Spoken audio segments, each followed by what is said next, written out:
Good evening, everyone, and welcome to a special segment of In the Upper Room Outreach Ministry.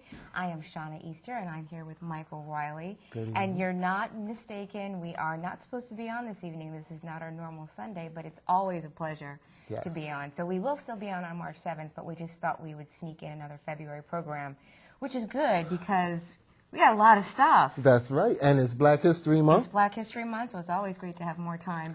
We have some Black History segments to share with you. Yes. And we have a lot. Fred Fitzgiles is here. That's right. With his sister, who we've always heard amazing things about, so I'm looking forward to meeting her and hearing what she has to share with us. And some other people who are involved with Fred's endeavor, which is Studio 22, which if you haven't checked out that website, you really need to. It's fantastic, and it's a great platform for so many different media involved things. Yeah, I agree. Shauna, first of all, hey, good evening. That's right. We are here, happy to be here.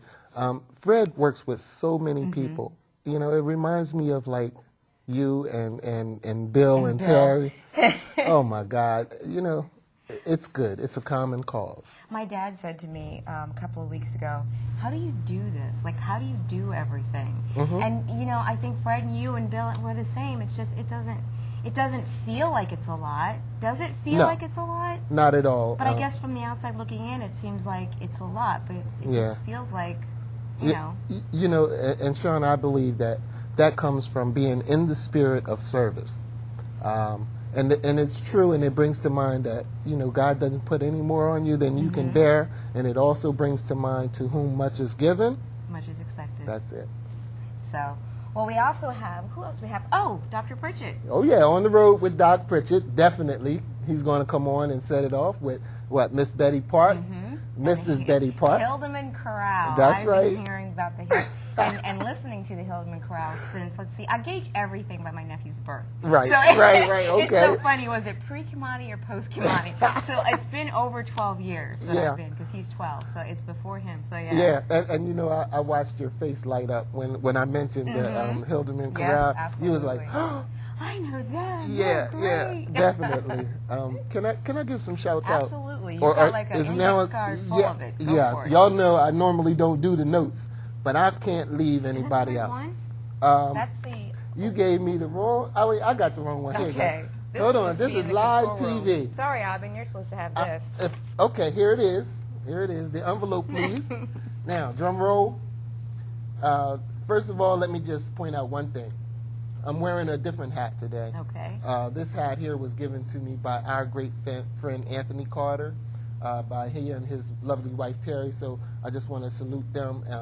And it's Stowe, Vermont, which is Weekend of Hope, and that is, of course, for cancer survivors. And as many people know, our friend Anthony is a cancer survivor, and it's something that he has brought to my attention as well. And I'm very conscious of it, and I plan to attend one of those events. So let me give these shouts out. First of all, to Mother Frances Deputy, who watches our program. I love you sincerely and dearly. Thank God for you. Let's see, Mom Riley and my dad, Tony. Yes, Mom Riley, who's been a little bit under the weather, getting better. My dad, Tony Eubanks, who actually raised me into being the person that I am. You know, if it weren't for him, I probably would have been lost to those streets out there. Dr. Joan Coker and her staff, who are working with me on some situations. And we got Bishop Aretha Morton, the love of my life, who actually saved my life. Franny and Addie Cole, and my Aunt Louise, and all of our family and friends out there. That's it. Okay. It looked like more on your list. Well, you know what? When you write from the heart, there's no limit. So I understand. There you go. I understand. So I guess I have a shout out. All right, let's see. I want to shout out to my mom, who I know is watching right now. And, hey, Mom. And hi, Mom. So I know she's watching, and Good. She's just having a good day. So I got to meet her. Yeah, I know. I met Mom Riley. You haven't met my mom yet.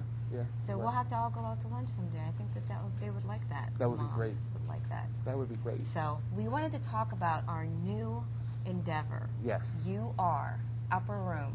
We want to talk about involving. I'm going to go back a little bit.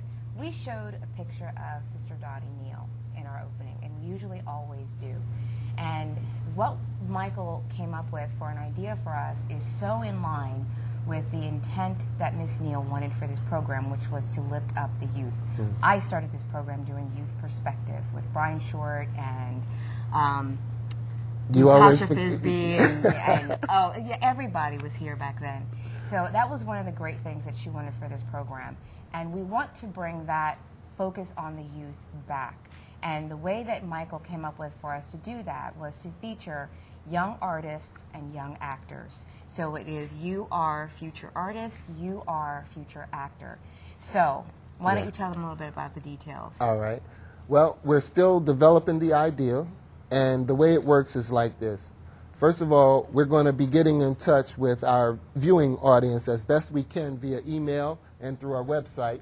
What we want to do is invite young people and their parents to come visit itupperroom.com this week, and we'll have contests for the actors or aspiring actors. We're going to have a short story contest featuring the main character, and you'll write about that.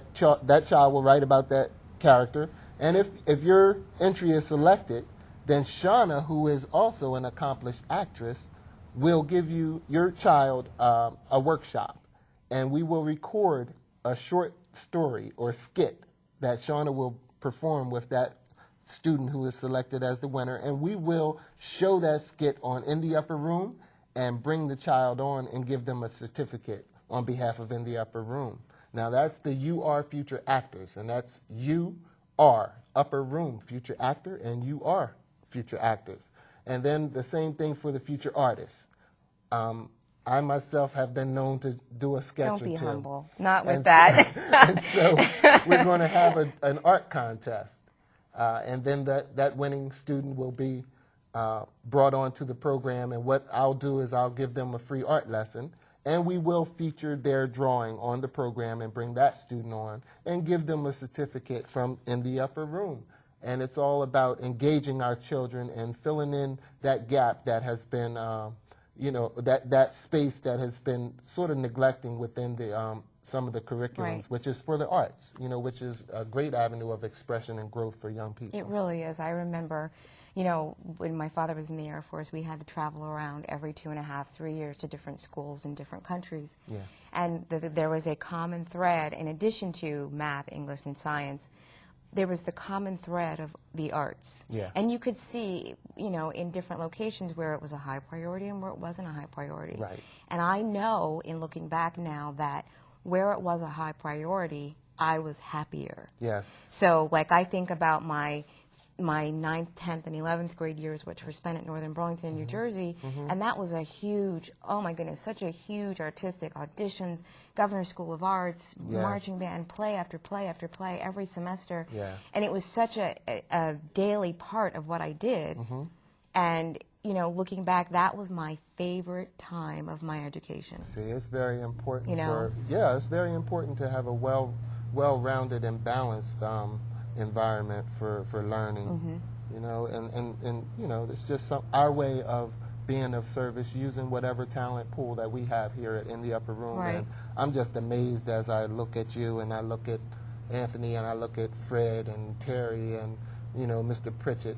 It's just amazing. I also remember that I did want to be an actress when I was a little girl. Yeah. I wanted to be on stage or be in front of the camera. And after a while, I just realized that I am not quite strong enough to hear, no, we don't want you, we don't want you. Yeah, so I'm like, let's just do it on the side where I can, enjoy it. A lot of rejection. But the funny thing is I left it behind. Yeah. I left it behind. Yeah. And years later, my sister was involved in a ministry, and it involved, she immediately got me involved, and it was a Christian theater group. Yeah. And it was amazing because I had just been saved, not 3 or 4 years before, and it was as if God was saying to me, you forgot about your dream, but I didn't forget about your dream. And it was just, I've been holding it for you, and now you're ready to pick it up again. Yes. And then the play that I was just in, it was such an outreach, such a fantastic, we're going to talk about it at the end, but it was amazing. Everybody worships God a little bit different. You go to a certain church and you worship God this way, and you visit and you see a different expression of love of God. Yeah. And that's how I felt in this God's Favor ministry. It was just, it was people, and you know, we have praise and worship dancers, and you just learn different ways that people are able to express their love of God. That's true. And you see, like I'm thinking of the person who wrote the play.